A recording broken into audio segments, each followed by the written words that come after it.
Saudara sekalian, mari kita mengingat kembali ayat hafalan kita sebelumnya dari Roma pasal 6 ayat 23. Sebab upah dosa ialah maut, tetapi karunia Allah ialah hidup yang kekal dalam Kristus Yesus Tuhan kita. Nah, sudah kita ingat ya bahwa di dalam pasal 6 Paulus sudah menjelaskan bahwa kita saat ini sudah dibebaskan dari perhambaan dosa. Perhambaan dosa itu akan melahirkan perbuatan-perbuatan yang pada gilirannya akan membawa kita kepada kematian yang kekal. Sementara kita sekarang sudah berpindah dari domain dosa, kita sekarang berpindah kepada kepenguasaan Allah. Dan ketika kita mengikuti Tuhan Allah kita, maka kita akan melahirkan perbuatan-perbuatan baik yang memimpin kita kepada pengudusan, yang memimpin kita kepada penghidupan yang kekal sudah karena kasih karunia Allah dalam Kristus Yesus. Terpujilah Tuhan.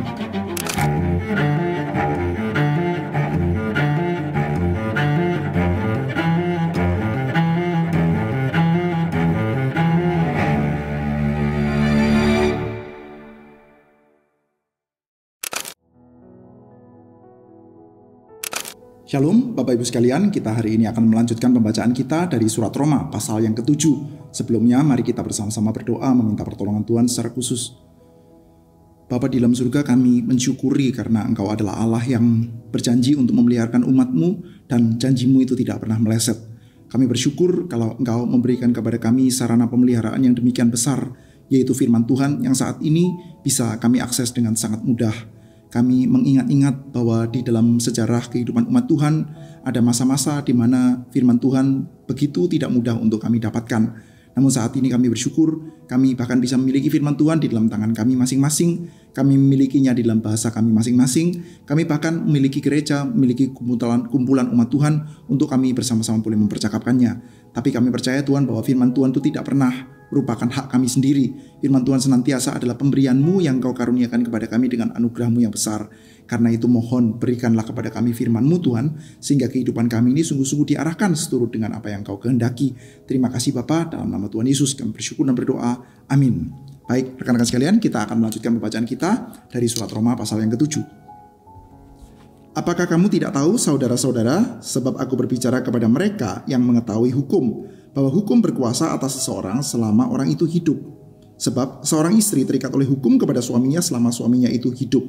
Akan tetapi apabila suaminya itu mati, bebaslah ia dari hukum yang mengikatnya kepada suaminya itu. Jadi selama suaminya hidup, ia dianggap berzina kalau ia menjadi istri laki-laki lain. Tetapi jika suaminya telah mati, ia bebas dari hukum. Sehingga ia bukanlah berzina kalau ia menjadi istri laki-laki lain. Sebab itu saudara-saudaraku, kamu juga telah mati bagi hukum Taurat oleh tubuh Kristus. Sebab kamu menjadi milik orang lain, yaitu milik Dia, yang telah dibangkitkan dari antara orang mati agar kita berbuah bagi Allah. Sebab waktu kita masih hidup dalam daging, hawa nafsu, dosa yang dirangsang oleh hukum Taurat bekerja dalam anggota-anggota tubuh kita agar kita berbuah bagi maut. Tetapi sekarang kita telah dibebaskan dari hukum Taurat, sebab kita telah mati bagi Dia yang mengurung kita, sehingga kita sekarang melayani dalam keadaan baru menurut roh, dan bukan dalam keadaan lama menurut hukum Taurat. Jika demikian, apakah yang hendak kita katakan? Apakah hukum Taurat itu dosa? Sekali-kali tidak. Sebaliknya, justru oleh hukum Taurat aku telah mengenal dosa. Karena aku juga tidak tahu apa itu keinginan kalau hukum Taurat tidak mengatakan jangan mengingini. Tetapi dalam perintah itu dosa mendapat kesempatan untuk membangkitkan di dalam diriku rupa-rupa keinginan. Sebab tanpa hukum Taurat, dosa telah mati. Dahulu aku hidup tanpa hukum Taurat, akan tetapi sesudah datang perintah itu dosa mulai hidup. Sebaliknya, aku mati. Dan perintah yang seharusnya membawa kepada hidup ternyata bagiku justru membawa kepada kematian. Sebab dalam perintah itu dosa mendapat kesempatan untuk menipu aku, dan oleh perintah itu ia membunuh aku. Jadi hukum Taurat adalah kudus, dan perintah itu juga adalah kudus, benar dan baik. Jika demikian, apakah yang baik itu menjadi kematian bagiku? Sekali-kali tidak, tetapi supaya nyata bahwa ia adalah dosa, maka dosa mempergunakan yang baik untuk mendatangkan kematian bagiku, supaya oleh perintah itu dosa lebih nyata lagi keadaannya sebagai dosa. Sebab kita tahu bahwa hukum Taurat adalah rohani, tetapi aku bersifat daging, terjual di bawah kuasa dosa. Sebab apa yang aku perbuat, aku tidak tahu. Karena bukan apa yang aku kehendaki yang aku perbuat, tetapi apa yang aku benci, itulah yang aku perbuat. Jadi, jika aku berbuat apa yang tidak aku kehendaki, aku menyetujui bahwa hukum Taurat itu baik. Kalau demikian, bukan aku lagi yang memperbuatnya, tetapi dosa yang ada di dalam aku. Sebab aku tahu bahwa di dalam aku, yaitu di dalam aku sebagai manusia, tidak ada sesuatu pun yang baik, sebab kehendak memang ada di dalam aku, tapi bukan hal berbuat apa yang baik. Sebab bukan apa yang aku kehendaki, yaitu yang baik yang aku perbuat, melainkan apa yang tidak aku kehendaki, yaitu yang jahat yang aku perbuat. Jadi jika aku berbuat apa yang tidak aku kehendaki, maka bukan aku lagi yang memperbuatnya, tetapi dosa yang diam di dalam aku. Demikianlah aku dapati hukum ini. Jika aku menghendaki berbuat apa yang baik, yang jahat itu ada padaku. Sebab di dalam hatinku aku suka akan hukum Allah, tetapi dalam anggota-anggota tubuhku aku melihat hukum lain yang berjuang melawan hukum akal budiku, dan membuat aku menjadi tawanan hukum dosa yang ada dalam anggota-anggota tubuhku. Aku manusia celaka, siapakah yang akan melepaskan aku dari tubuh maut ini? Syukur kepada Allah oleh Yesus Kristus Tuhan kita. Jadi, dengan akal budiku aku melayani hukum Allah, tetapi dengan tubuh insaniku aku melayani hukum dosa. Sampai di sini pembacaan Alkitab kita. Rekan-rekan sekalian, di dalam pasal 6 kita mengingat ya bahwa Paulus sudah menjelaskan bahwa betul manusia adalah manusia berdosa. Dan kita telah melihat, saudara, bahwa melalui hukum Taurat kita menyaksikan ada begitu banyak dosa. Taurat itu menjadi semacam kaca pembesar, menjadi semacam kacamata yang membuat dosa itu semakin kelihatan sebagai dosa. Namun, bagi kita, orang-orang yang ada di dalam Kristus, kita bisa melihat bahwa kita adalah orang-orang yang telah begitu banyak berbuat dosa. Namun, semakin kita itu melihat begitu banyaknya dosa, semakin kita melihat kasih karunia Allah yang berlimpah-limpah itu. Oleh karena itu, makin kita melihat banyaknya dosa kita, makin kita bersyukur bukan karena kita sudah berdosa, tapi kita mensyukuri karena di dalamnya ketika kita melihat dosa kita yang begitu besar, kita juga melihat kasih karunia Allah yang berlimpah-limpah itu. Namun di dalam pasal 6, Paulus menjelaskan, apakah hal itu artinya kita boleh berkanjang dalam dosa? Ya sudah, kita berdosa yang banyak saja. Supaya apa? Supaya makinlah kita bisa melihat kasih karunia Allah. Nah, maka Paulus menentang itu di dalam pasal yang ke-6. Dikatakan bahwa sekarang ya, kita itu sudah bukan lagi orang-orang yang berada di bawah hukum dosa. Bukan lagi orang-orang yang di bawah hukum Taurat. Dalam artian segala macam tata aturan kebenaran yang kalau kita jalankan kita bisa mendapat tangan kehidupan, namun kalau kita melanggar kita akan mengalami kematian. Dan kita tahu kita semua adalah para pelanggar, sudah. Kita tahu bahwa kita sekarang adalah orang-orang yang sudah dibebaskan dari kuasa dosa itu, sudah. Jadi meskipun di satu sisi ketika kita melihat dosa kita yang banyak itu, kita bersyukur bukan oleh dosanya, tapi oleh kasih karunia yang begitu besar yang mengalahkan dosa itu, sudah. Namun pada saat yang bersamaan kita tidak sampai kepada kesimpulan yang menyatakan bahwa kita boleh berdosa sebanyak-banyaknya, supaya makin bersyukurlah kita karena makin lihat kasih karunia Tuhan yang begitu besar itu. Bukan, tetapi bagaimana sudah kita tahu bahwa setelah kita dimerdekakan, kita sekarang ada di bawah hukum Tuhan. Kita ada di bawah kuasa Tuhan. Maka Paulus mengatakan bahwa sebagai manusia di dalam kelemahan kamu, maka dia memakai analogi ini, yaitu analogi perhambaan. Tadinya kita adalah orang-orang yang diperhamba, dikuasai oleh dosa. Tapi sekarang kita sudah menjadi hamba-hamba Tuhan, menjadi hamba-hamba Kristus, saudara. Nah, memang analogi perhambaan itu bukan analogi yang paling sempurna sekali, saudara. Namun baik untuk menyatakan satu hal. Jadi, saudara, kalau kita mengatakan bahwa kita ini adalah hamba-hamba Tuhan, atau bahkan kita ini dulosnya Tuhan, kita itu budak-budaknya Tuhan, ucapan ini apakah salah? Itu adalah analogi, saudara, yang bukan paling pas untuk menggambarkan hubungan kita dengan Allah. Sebab saudara, kita sendiri tahu saudara, siapa sih di antara Anda dan saya yang merasa hidupnya itu sedang ditekan, sedang diperbudak oleh Tuhan, saudara. Kalau sampai Anda sedang merasakan itu, mungkin saudara, gambaran Anda tentang Tuhan itu salah loh, saudara. Mungkin gambaran kita tentang Tuhan itu bukan kita ambil betul-betul dari pembacaan kitab suci yang sehat, saudara. Kita tahu bahwa gambaran kitab suci yang sehat akan menunjukkan bahwa sebagai anak-anak Tuhan, kita itu penuh dengan sukacita mengikuti Dia. Bahkan saya, saudara, sebagai orang yang secara informal ya, kalau formalnya jabatan di KTP itu pendeta, saudara ya. Tapi informal orang menyebutnya sebagai hamba Tuhan. Saudara, kita semua tahu bahwa kita semua itu hamba Tuhan, saudara. Nah, saya sendiri tidak pernah berasa sebagai orang yang diperbudak, saudara. Nggak pernah berasa sebagai orang yang diikat, dibelenggu oleh Tuhan. Nggak pernah berasa itu, saudara. Tetapi analogi itu baik. Analogi itu tetap baik untuk kita yang menyadari bahwa kita adalah orang-orang lemah. Karena di dalam analogi perhambaan itu kita sadar bahwa kita itu mengikuti Tuhan tidak tergantung kepada mood, tidak tergantung kepada butuh healing atau nggak butuh healing, sudah. Oh, kita itu mau dalam keadaan apapun saja, yang namanya budak, yang namanya hamba, yaitu menaati Tuhan. Maka sekarang kita yang sedang berada di bawah hukum-hukum Tuhan, itu berada di dalam ketaatan kepada Tuhan. Karena apa? Karena kita ada miliknya Dia, sudah.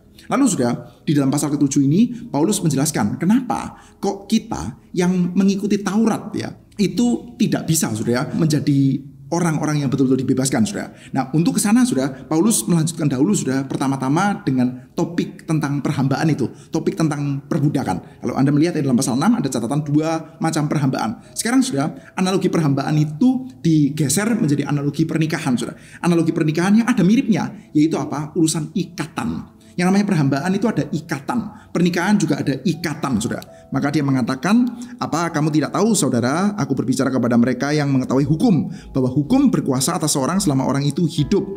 Sebab seorang istri terikat oleh hukum suaminya selama suaminya itu hidup. Nah sekarang analoginya pernikahan, saudara. Analogi pernikahan di mana kita suami istri itu terikat oleh hukum, saudara. Suka nggak suka dalam keadaan apapun, saudara, Anda itu terikat oleh hukum, terikat oleh perjanjian, saudara. Jadi suami adalah suami dari istrinya dalam keadaan apapun sepanjang ikatan itu masih ada. Sampai kapan? Sampai suami atau istrinya itu mati, saudara. Sehingga hukumnya itu lepas, ya. Nah sekarang, saudara, Paulus melanjutkan, ya, setelah sebelumnya berbicara tentang perhambaan di mana manusia itu harus mengikuti tuannya, sekarang berbicara tentang ikatan. Ketika seorang itu terikat dengan pasangannya, maka dia harus mengikuti pasangannya. Istri harus menjadi istri dari suaminya. Kalau sampai dia menyeleweng itu namanya berzina. Tetapi sudah, suatu saat suaminya itu mati, sudah. Setelah suaminya mati, maka dia menjadi bebas. Dan ketika dia mengikatkan diri kepada yang lain, maka dia sekarang terikat kepada yang ini, sudah. Maka Paulus mengatakan, ya, berdasarkan analogi ini, sebab saudaraku, kamu juga telah mati bagi hukum Taurat oleh tubuh Kristus, supaya kamu menjadi milik orang lain, yaitu milik Dia yang telah dibangkitkan dari antara orang mati, agar kita berbuah bagi Allah. Jadi, saudara, dalam bagian ini dikatakan, ya, bahwa pernikahan kita, ya, ikat janji kita dengan Taurat itu sudah selesai. Kita udah mati itu di dalamnya itu. Kita sudah selesai. Hubungan kita, hubungan pernikahan, ya, dalam tanda kutip dengan Torah itu sudah selesai. Maka sekarang kita diperikatkan dengan hubungan yang baru. Karena sudah tidak terikat dengan Taurat, maka sekarang kita diperikatkan dengan hubungan yang baru. Dengan siapa? Dengan Kristus. Oleh karena itu sekarang kita punya kewajiban, punya keharusan di dalam ikatan kita yang baru. Kalau kita nggak mengikutinya berarti kita berzina, gitu, saudara. Dan ikatan kita yang baru adalah sekarang dengan Kristus, saudara, ya. Sebab waktu kita masih hidup di dalam daging, hawa nafsu, dosa yang dirangsang oleh hukum Taurat bekerja dalam anggota-anggota tubuh kita agar kita berbuah bagi maut. Tetapi sekarang kita telah dibebaskan dari hukum Taurat, sebab kita telah mati bagi Dia yang mengurung kita, sehingga kita sekarang melayani Dia dalam keadaan baru menurut hukum dan bukan dalam keadaan lama menurut huruf hukum Taurat, saudara. Maka sekarang keadaan kita baru. Sekarang kita terikatnya dengan Kristus dan bukan terikat dengan hukum Taurat. Setelah itu Paulus menjabarkan, saudara, bagaimana sih caranya, bagaimana jalannya, kok bisa hukum Taurat itu tidak bisa menyelamatkan, saudara. Nah, kita akan coba untuk melihat beberapa ayat kunci saja, saudara. Ide besarnya itu mirip, saudara, tapi kita coba untuk lihat beberapa ayat kunci saja, saudara. Coba, ya, lihat, ya, di dalam ayat yang kelima. Sebab waktu kita masih hidup di dalam daging, hawa nafsu, dosa yang dirangsang oleh hukum Taurat bekerja dalam anggota tubuh kita agar kita berbuah bagi maut. Hawa nafsu, dosa yang dirangsang oleh hukum Taurat. Sudah di dalam bagian sebelumnya, Paulus sudah menjabarkan bahwa hukum Taurat itu bisa membuat kita melihat dengan lebih jelas bahwa dosa itu dosa, bahwa pelanggaran itu pelanggaran. Sebelumnya sudah ada pelanggaran, sudah ada dosa, sudah ada, dampaknya sudah ada juga, membawa kematian. Tetapi dengan adanya Taurat, maka kita bisa melihat dengan lebih jelas bahwa dosa itu dosa. Tadinya orang itu tidak paham. Enggak, setelah pada waktu belum tahu hukum, orang tidak paham. Kalau saya itu pegang stop kontaknya lagi terbuka, lalu kaki saya itu tidak pakai sendal, ya, misalkan, ya, lalu saya bisa kesetrum, saya bisa mati itu.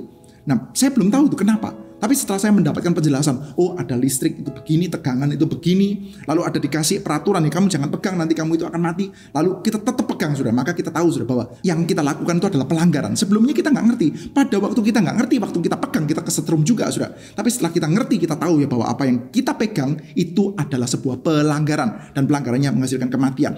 Hukum Taurat, Paulus sudah jelaskan, ya, akan membuat pelanggaran itu kentara dengan jelas sebagai pelanggaran. Dosa itu kelihatan dengan jelas sebagai dosa. Tapi dalam bagian ini, sudah, ketika Paulus itu mengelaborasi kenapa kok Taurat itu tidak mampu, kenapa orang yang under the Torah itu nggak mampu untuk memperoleh keselamatan, kenapa kok kita mesti bercerai dulu dengan Taurat, atau Taurat kita mati dulu bagi Taurat lalu kita hidup dan dipernikahkan dengan Kristus, saudara. Kenapa kok harus begitu? Jawabannya karena Taurat itu bukan sekedar mampu untuk melihat, tapi tidak mampu untuk menolong. Tapi justru Taurat itu merangsang manusia untuk berdosa, saudara. Loh, kok bisa? Dalam hal apa Taurat itu merangsang manusia untuk berdosa? Nah, di sini, sudah, ada beberapa pandangan, saudara. Salah satu pandangan itu disebut sebagai pandangan nomistik, saudara. Nomistik view, saudara. Nah, ini populer oleh Rudolf Bultmann, saudara. Nah, dia mengatakan kurang lebih seperti ini, saudara. Taurat itu merangsang kita untuk berdosa dalam hal ini, yaitu dosanya adalah dosa self-righteous.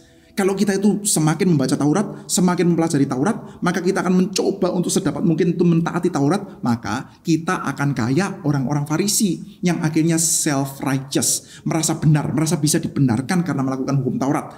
Nah, ingat itu dalam perumpamaan yang dibuat oleh Tuhan Yesus, ya, di dalam Injil Lukas, ya, ketika dia berdoa, saudara. Dia mengatakan, Tuhan saya bersyukur kepadamu karena saya tidak seperti pemungut cukai itu. Saya berpuasa 2 kali dalam seminggu, saya melakukan hukum-hukum Tuhan. Nah, itu dosa self-righteous. Jadi Taurat merangsang dosa, artinya apa? Artinya merangsang dosa self-righteous. Tetapi saudara, pandangan itu saya kira agak susah untuk diterima saudara. Kenapa? Karena dalam ayat 7 dan ayat 8, kita melihat saudara bahwa urusan dosa yang disajikan di sini ternyata bukan dosa self-righteous kok. Coba lihat ya ayat 7 dan ayat 8. Jika demikian, apa yang hendak kita katakan? Apa hukum Taurat itu dosa? Sekali-kali tidak. Sebaliknya justru oleh hukum Taurat aku telah mengenal dosa. Karena aku juga tidak tahu apa itu keinginan kalau hukum Taurat tidak mengatakan jangan mengingini. Tetapi dalam perintah itu dosa mendapat kesempatan untuk membangkitkan dalam diriku rupa-rupa keinginan. Sebab tanpa hukum Taurat dosa mati. Jadi saudara, yang dimaksudkan dengan dosanya di sini bukan dosa self-righteous, tapi ada dosa jangan mengingini. Nah, ingat saudara ya, di dalam kitab suci ya, perintah yang ke-10 dalam Dekalog ya, jangan kamu mengingini. Dikatakan bahwa kalau saya sudah tahu hukum itu, baru saya tahu. Tapi ternyata saya tidak mampu untuk melakukan, bahkan setelah saya mengetahuinya, saudara. Nah, maka saudara, pandangan kedua saudara yang saya pikir lebih mudah untuk diterima adalah pandangan yang saya kira semua di antara kita akan cukup kenal ya dengan aspek ini dalam diri umat manusia, saudara. Setelah kita itu dikasih peraturan, kita jadi kepingin untuk melanggar peraturan itu, saudara. Sebelumnya ya mungkin kita tidak terlalu kepikiran apa-apa, tapi setelah aturannya dikasih, kita jadi pikir-pikir, kalau dilanggar kira-kira seperti apa ya? Saudara, dalam hal ini ya, Katekismus Heidelberg, saudara. Katekismus Heidelberg di dalam pertanyaan yang minggu kedua, saudara. Di dalam pertanyaan, khususnya pertanyaan yang keempat, kelima, saudara. Itu akan menunjukkan pada kita dengan lebih jelas ya. Aspek ini apa, saudara. Saudara, Katekismus Heidelberg, saudara tahu ya, saudara. Pertanyaan pertama itu adalah apakah yang menjadi penghiburanmu yang paling utama? Jawabannya adalah bahwa aku baik dalam hidupku maupun dalam matiku menjadi milik Kristus seutuhnya. Lalu pertanyaan selanjutnya, pertanyaan kedua, apa yang kamu perlu tahu untuk kamu mendapatkan penghiburan itu? 3 hal. Saya perlu tahu 3 hal. Yang pertama, saya perlu mengenal dosa dan kesengsaraan saya. Yang kedua, saya perlu untuk mengenal kelepasan saya dari mana, deliverance. Yang ketiga, ucapan syukur yang saya bisa lakukan. Nah, itu adalah konstruksi dari Katekismus Heidelberg. Yang pertama, sin and misery, dosa dan kemalangan kita, kesengsaraan kita. Yang kedua adalah pelepasan kita, deliverance from sin. Yang ketiga adalah ucapan syukur. Nah, lalu sudah dalam minggu selanjutnya ya, ada pertanyaan seperti ini, sudah. Dari mana saudara mengetahui sengsara saudara? Kalau Anda mau mengetahui sin and misery, dosa dan kesengsaraan, dari mana saudara mengetahuinya? Jawabannya adalah dari hukum Taurat. Lalu selanjutnya, apakah yang dituntut dalam hukum Taurat itu? Pendek kata, kasihilah Tuhan Allahmu dan kasihilah sesama manusia. Lalu selanjutnya, dapatkah saudara melaksanakan itu semua dengan sempurna? Jadi saudara, kita tahu hukum Taurat itu apa? Apakah hukum Taurat? Apakah hukum Tuhan? Jawabannya, mengasihi Allah, mengasihi sesama. Pertanyaan selanjutnya, dapatkah saudara melakukan itu dengan sempurna? Jawabannya, tidak. Karena menurut kodratku, aku cenderung membenci Allah dan sesamaku manusia. Di dalam kodrat manusia berdosa, kita itu membenci Allah, saudara. Dalam kodrat manusia berdosa kita itu adalah orang yang hateful, saudara. Kita membenci yang benar, membenci Allah, membenci sesama. Maka begitu Taurat yang suci diberikan pada kita, kita benci, saudara. Maka ketika ada larangan, jangan mengingini, kita jadi justru terangsang untuk mengingini. Jangan mencuri, jadi terangsang untuk mencuri. Jangan berzina, hukumnya sendiri bagus. Tetapi karena kita adalah manusia yang berdosa, hateful person, sudah. Maka begitu perintah yang suci itu diberikan, kita pun jadi membencinya. Oke, sudah. Ketika kita membahas dari Roma pasal 7, sudah. Biasanya pertanyaan-pertanyaan yang muncul adalah sebetulnya ya, siapa sih yang dimaksudkan dengan aku di sini? Paulus ini kan memberikan satu buah kesaksian yang cukup panjang lebar yang tentang aku. Aku ini siapa? Siapa sih si aku ini yang mengatakan bahwa aku kenal Taurat, tapi aku tidak bisa melakukan. Aku memikirkan apa yang baik, tapi yang jahatnya aku lakukan. Aku tahu bahwa Taurat itu baik, tapi waktu mau melakukan yang jahat justru yang aku lakukan. Aku itu siapa, saudara? Nah, ini pandangannya cukup beragam, saudara ya. Ada berbagai macam versi, saudara. Apakah akunya di sini adalah Paulus? Kalau Paulus ini adalah Paulus yang belum bertobat atau Paulus yang sudah bertobat? Kalau ini bukan Paulus itu ada siapa? Nah, ini pandangannya variatif, saudara. Ada yang mengatakan mungkin aku di sini adalah Israel, karena di sini yang disebutkan di sini adalah terutama itu bicara Taurat. Atau aku itu adalah Adam maksudnya. Nah, ini pandangan adalah variatif, saudara. Nah, tentu saudara, kita tidak akan mencoba untuk menyelesaikan itu semua, saudara, pada hari ini, saudara, tentang perdebatan siapakah si aku ini, saudara. Namun satu hal ya, yang saya kira akan agak membersihkan areal main, saudara, untuk membersihkan areal perdebatannya adalah kita perlu sadar bahwa di dalam bagian ini perdebatan utamanya adalah bukan tentang si aku ini siapa, saudara. Dalam bagian ini yang sedang dibicarakan bukanlah antropologi atau siapakah manusia atau bagaimanakah naturnya manusia. Entah ini manusia belum bertobat atau sudah bertobat. Tapi di sini lagi berbicara tentang kenapa menjalankan hukum Taurat, itu tidak mampu, saudara. Dalam bagian ini yang sedang ditujukan adalah bahwa Taurat itu enable, tidak membuat kita, tidak memampukan kita untuk melepaskan kita dari kuasa dosa. Taurat itu tidak mampu, saudara. Jadi di sini bukan bicara tentang siapa manusianya, natur manusia yang belum bertobat atau sudah bertobat, lalu orang itu bisa berdebat ya. Oh, ini adalah orang yang belum bertobat. Mungkin ini adalah kesaksian Paulus ketika dia itu belum bertobat, lalu mengatakan bahwa oh, tidak bisa karena di sini berdasarkan tensesnya ini menunjukkan kalau itu present. Oh, tetapi kalau ini adalah Paulus yang sudah bertobat, kenapa kok ada kata-kata aku manusia celaka, siapakah yang akan melepaskan aku dari tubuh maut ini? Ya, jadi pendapatnya macam-macam ya. Ada yang mengatakan bahwa ucapan ini menunjukkan kalau ini pasti ucapan orang belum bertobat. Aku manusia celaka, siapakah yang akan melepaskan aku dari tubuh maut ini? Tapi ada yang mengatakan bahwa oh enggak, ini adalah Paulus yang sudah bertobat. Kok bisa? Loh, orang yang sudah bertobat itu kan ada di dalam state already and not yet ya. Kita tuh sudah diselamatkan tapi belum mengalami segala kepenuhan hidup bersama dengan Kristus, belum mengalami segala kepenuhannya. Yesus belum datang kedua kali. Jadi kita masih struggle tuh. Sebagai orang yang sudah diselamatkan kita masih struggle. Lalu berdasarkan tensisnya dan lain sebagainya. Kita bisa berdebat panjang akan hal itu, Saudara. Dan saya tidak intended ya. Ini pembacaan Alkitab ya. Kita tidak akan berdebat tentang hal itu, Saudara. Namun satu hal yang saya pikir kita perlu untuk tekankan adalah bahwa bagian ini tidak sedang ingin menjelaskan naturnya orangnya siapa, tapi bagian ini sedang menjelaskan tentang kalau kita berharap kepada kekuatan hukum Taurat, maka itu tidak mampu untuk melepaskan kita dari kekuasaan dosa, saudara. Nah, kita melihat ya, apa yang bisa dikerjakan oleh Taurat, saudara. Ayat 13. Jika demikian, apakah yang baik itu menjadi kematian bagiku? Sekali-kali tidak, tetapi supaya nyata bahwa ia adalah dosa. Maka dosa mempergunakan yang baik untuk mendatangkan kematian bagiku, supaya oleh perintah itu dosa lebih nyata lagi keadaannya sebagai dosa. Taurat itu menyatakan, Taurat yang baik itu menyatakan bahwa dosa itu dosa. Semakin menyatakan bahwa dosa itu dosa. Jadi saudara, kalau pakai analogi dunia medis ya saudara, kita tahu saudara, CT scan, MRI, cek darah, cek urin, atau ya cek fisik, cek whatever, stetoskop saudara. Apapun saja alat-alat itu sudah. Alat-alat itu akan berguna untuk menyatakan keadaan dengan lebih jelas. Kalau kita cek dari kehidupan sehari-hari saja, orang bisa lihat, oh kelihatannya kamu sehat. Oh kelihatannya kamu sakit. Kamu kelihatannya kok agak pucat. Itu adalah scan dari mata awam, saudara. Dengan mata kepala telanjang, saudara. Seperti di dalam mata kepala telanjang kita bisa melihat, saudara, dalam kehidupan sehari-hari. Orang itu berdosa ya. Orang itu tidak sempurna ya. Orang Kristen, orang tidak Kristen, orang agama apapun akan bisa mengatakan itu. Enggak betul itu ya, sikap seperti itu buruk, sikap seperti itu berdosa, seperti itu melanggar peraturan, kurang lebih seperti itu. Orang pada umumnya sudah dengan common sense saja akan tahu sudah perbuatan baik atau perbuatan tidak baik, perbuatan salah atau perbuatan benar. Orang dengan common sense akan punya hal-hal itu sudah. Seperti halnya kita dengan mata awam bisa melihat itu. Kamu kelihatannya pucat ya, kamu kelihatannya kok obesitas ya, kamu kelihatannya kok kurang darah ya, gitu ya, mungkin mukanya pucat sudah. Kita dengan mata awam bisa melihat itu sudah. Tetapi itu semua tidak bisa menyatakan dengan jelas. Yang bisa menyatakan dengan jelas adalah kalau Anda punya stetoskop, Anda periksa. Kalau Anda itu uji, cek darah sudah, lalu masuk ke lab, lalu keluar tuh angka-angkanya. Kalau Anda itu masuk ke dalam alat CT scan, kalau Anda itu masuk ke dalam mesin MRI sudah, maka akan muncul dengan lebih jelas sudah. Jadi dengan pandangan mata kita bisa melihat secara kurang lebih saja. Tapi dengan segala macam alat itu kita melihat bahwa penyakit itu penyakit. Sebelumnya kita bisa melihat kayaknya kamu kurang sehat deh.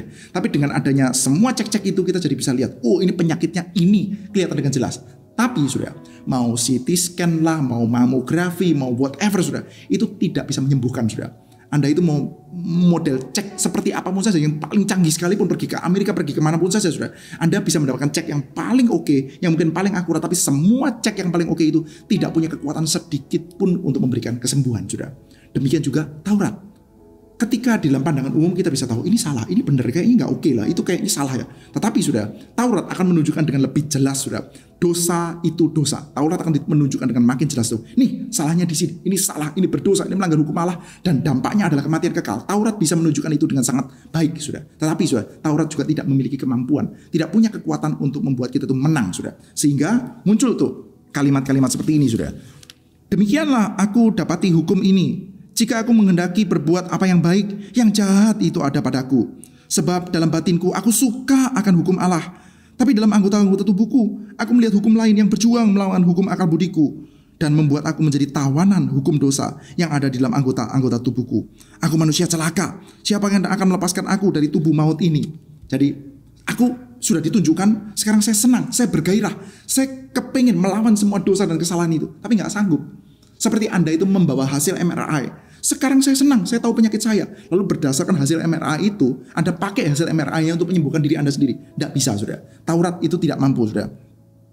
Nah, selanjutnya, saudara, kita juga melihat ya, apakah ini artinya Paulus sedang mengatakan bahwa, dosa itu menguasai kita, karena kalau begitu, dosa yang bertanggung jawab, bukan saya yang bertanggung jawab. Nah, ada ayat seperti yang di ayat 20 ini, saya coba bacakan ya. Jadi, jika aku berbuat apa yang tidak aku kehendaki, maka bukan aku lagi yang memperbuatnya, tetapi dosa yang diam di dalam aku. Loh, ini kayak lari dari tanggung jawab ya. Bukan aku yang berbuat, tapi dosa yang berbuat itu. Tidak, saudara ya. Paulus bukan sedang mengajak kita untuk lari dari tanggung jawab, saudara. Tetapi Paulus sedang menunjukkan bahwa memang betul-betul, saudara, kemampuan kita yang sudah tahu Taurat itu tetap nggak bisa, saudara. Kita itu berada di bawah kuasa dosa. Kepengin pun kita nggak bisa. Bukan berarti saya tidak kepengen berdosa, tapi kalaupun saya punya keinginan untuk berbuat yang baik seturut dengan yang ditujukan oleh Taurat, saya tetap tidak bisa. Kalaupun Anda ingin sembuh dari hasil MRI itu, betapapun besar keinginan Anda untuk sembuh, tapi Anda akan mati juga, saudara. Kalau tanpa ada pertolongan lain ya, kalau Anda cuma pegang MRI itu, saudara. Maka kita mendapati ada satu buah kesimpulan yang dibuat, saudara. Yaitu, jadi dengan akal budiku aku melayani hukum Allah, tetapi dengan tubuh jasmaniku aku melayani hukum dosa. Nah, ini adalah semacam kesimpulan keadaannya orang di bawah hukum Taurat, berusaha untuk mengandalkan Taurat, tapi Tauratnya sendiri itu baik. Taurat itu suci, sungguh-sungguh dengan setia menyatakan apa yang benar, apa yang dikehendaki oleh Allah, apa yang dilarang oleh Allah itu dinyatakan dengan sangat baik. Tetapi mengandalkan hukum Taurat nggak akan membuat kita mampu. Kita akan kepingin melayani Allah dengan akal budi kita, tapi faktanya tubuh kita akan tetap melayani dosa, saudara. Jadi bagaimana kita tetap berada dalam satu buah keadaan yang celaka, keadaan yang malang, sudah, kecuali sudah, yang ini sudah, syukur kepada Allah oleh Yesus Kristus Tuhan kita. Nah, nanti dalam pasal 8 baru dijabarkan sudah bagaimana kita itu bisa hidup, sudah,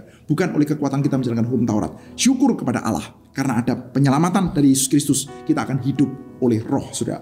Oke, saudara-saudara sekalian, saya mengajak kita untuk menaikkan satu saja pokok doa hari ini, sudah.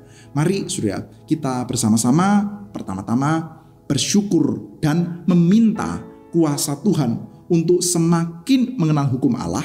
Lalu sudah dengan kasih, dengan sukacita mengikuti karena Allah itu membebaskan kita. Kita tahu sudah bahwa kita tidak punya kekuatan hanya dengan mengetahui hukum Allah untuk menjalankannya. Kita tahu kita nggak mampu sudah. Tapi kita akan berdoa meminta kuasa Tuhan yang membebaskan kita sehingga kita mau mengenal hukum Allah. Lalu dengan cinta kasih kepada Tuhan, dengan segala sukacita, kita mengikuti Allah yang sudah membebaskan kita. Oke, saya akan masuk ke dalam satu buah ayat hafalan. Mari kita menghafalkan satu ayat ini, sudah ya. Nah, ini dari Roma pasal 6, sudah ya. Saya mengajak kita untuk melihat dari Roma pasal 6 ayat yang ke-9. Silakan dihafalkan ya, sudah ya.